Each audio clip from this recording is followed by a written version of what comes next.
পণ্যের দাম বেশি হওয়ার কারণে অনেকেই বুঝতে পারেন না যে আসলে কোন মার্কেটিং মেথডগুলো তাদের ব্যবসার জন্য পারফেক্ট।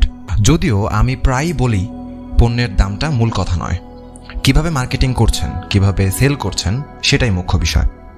তারপরেও অনেকেই ইনবক্স করেছেন যাতে আমি এমন কিছু মার্কেটিং স্ট্র্যাটেজি বলে দিই যেগুলো দিয়ে সহজে আপনি আপনার অতিরিক্ত দামি পণ্যগুলোকে অর্থাৎ লাক্সারি পণ্যগুলোকে ঠিকভাবে মার্কেটিং করতে পারেন। এই ভিডিওটা তাদের জন্য। আপনার পণ্যগুলোকে দেখাতে হবে, অর্থাৎ ভিজুয়াল স্ট্র্যাটেজিটা ফলো করা এক্ষেত্রে গুরুত্বপূর্ণ। কখনোই দেখবেন না পণ্যটা কি। পণ্যের দাম বেশি হলে সেটাকে মানুষের চোখের সামনে তুলে ধরুন। পিন্টারেস্ট অথবা ইনস্টাগ্রামের মতো সোশ্যাল মিডিয়াগুলোকে সেক্ষেত্রে ব্যবহার করুন। চাইলে ফেসবুক এবং ইউটিউবে ভিডিও আপলোড করতে পারেন আপনার পণ্যের রিভিউ দিয়ে।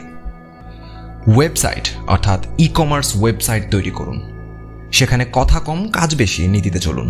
অর্থাৎ খেয়াল রাখতে হবে সাইটের ভিজুয়াল ইন্টারফেস, সাইটের লোডিং স্পিড, সাইটটা মোবাইল অপটিমাইজড কিনা, এসবের দিকে।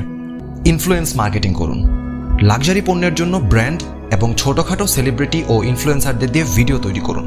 রেকমেন্ডেশন নিন ভালো ভালো ব্র্যান্ডদের। ফেসবুকের অটোমেটেড টার্গেটিং অপশনটা এক্ষেত্রে অস্থির কাজ করবে।